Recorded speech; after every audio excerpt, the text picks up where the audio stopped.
राम का होगा राज जगत में, इसमें न कोई संदेह शक है। किसी भी युग में न हारे हैं मेरे राम, बोलो जय जय श्री राम। मंगले भवन मंगले हारी, द्रवाउ सुदशरथ वज्र बिहारी। गिरी कानन जह तह भरी पूरी, रहे निज निज अनेक रची रूरी।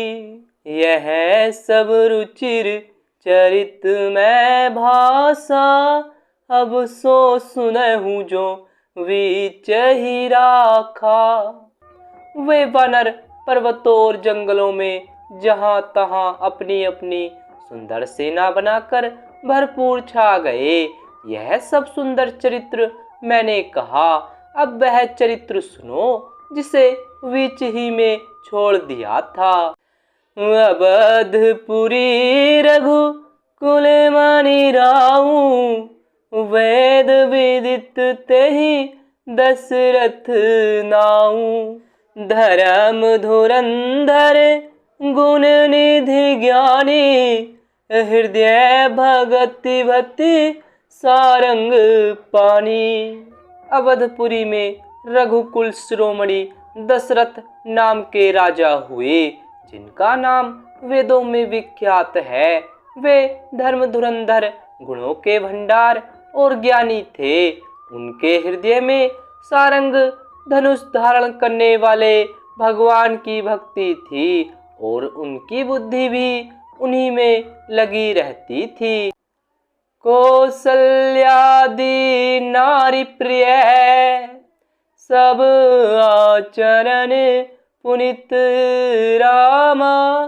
सब आचरण पुनित, पति अनुकूल प्रेम दृढ़।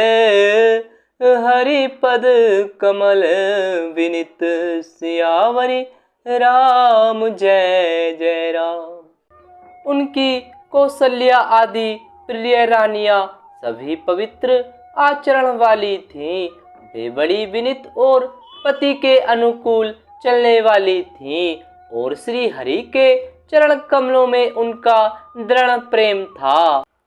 एक बार भूपति मन माही, भय ग्लानि मोरे सुत नाही।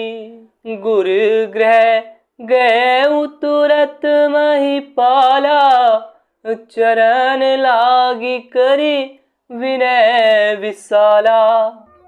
एक बार राजा के मन में बड़ी ग्लानि हुई कि मेरे पुत्र नहीं है। राजा तुरंत ही गुरु के घर गए और चरणों में प्रणाम कर बहुत विनय की।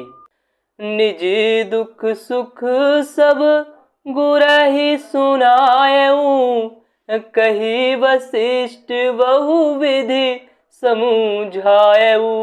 धरहु धीर होई हहि सुत चारी, त्रिभुवन विदित भगत भयहारी। राजा ने अपना सारा सुख दुख गुरु को सुनाया। गुरु वशिष्ठ जी ने उन्हें बहुत प्रकार से समझाया और कहा, धीरज धरो, तुम्हारे 4 पुत्र होंगे जो तीनों लोकों में प्रसिद्ध और भक्तों के भय को हरने वाले होंगे। श्रृंगी ऋषि वशिष्ठ बोलावा, पुत्र काम शुभ यज्ञ करावा।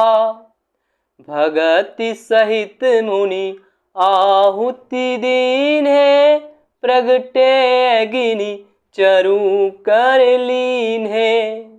वशिष्ठ जी ने श्रृंगी ऋषि को बुलवाया और उनसे शुभ पुत्र कामेष्टि यज्ञ कराया। मुनि के भक्ति सहित आहुतियां देने पर अग्निदेव हाथ में चरु हविष्यान खीर लिए प्रकट हुए।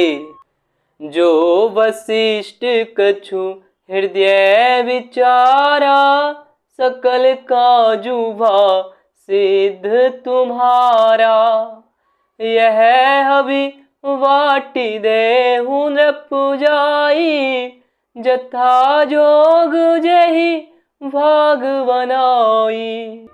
और दशरथ से बोले, वशिष्ठ ने हृदय में जो कुछ विचारा था, तुम्हारा वह सब काम सिद्ध हो गया। हे राजन, अब तुम जाकर इस हविष्यान पायस को जिसको जैसा उचित हो वैसा भाग बनाकर बांट दो। तब अदृश्य भय पावक, सकल सभई समुझाई रामा, सकल सभई समुझाई। प्रेमानंद मगन नृप, हरस ने हृदय समाई। सियावरी राम जय जय राम। तदनंतर अग्निदेव सारी सभा को समझाकर अंतर्धान हो गए। राजा परमानंद में मग्न हो गए। उनके हृदय में हर्ष समाता न था। तब ही राय प्रिय नारी बोलाई, कौसल्यादित चली आई। अर्ध भाग कौसल्या ही दीन्हा, उभय भाग आधे कर कीन्हा। उसी समय राजा ने अपनी प्यारी पत्नियों को बुलाया। कौसल्या आदि सब रानियां वहां चली आईं। राजा ने पायस का आधा भाग कौसल्या को दिया और शेष आधे के 2 भाग किए।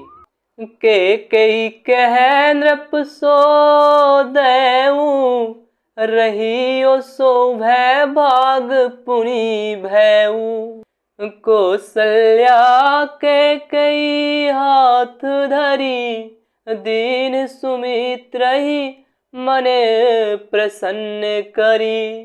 वह उनमें से 1 भाग राजा ने केकई को दिया।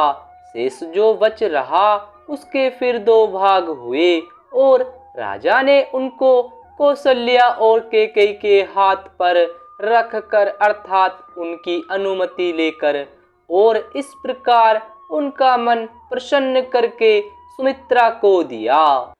वही विधि गर्भ सहित सब नारी, भई हृदय हर्षित सुख भारी।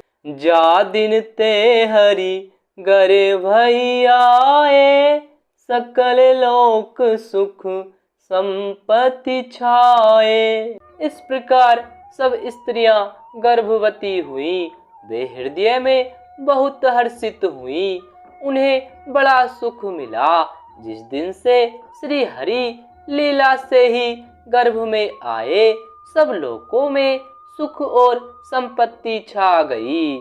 मंदिर में सब राज ही रानी, शोभाशील तेज की खानी। सुख जुत कछुक काल चली गएऊ, जेहि प्रभु प्रगट सो अवसर भयऊ। शोभाशील और तेज की खान बनी हुई सब रानियां महल में सुशोभित हुई।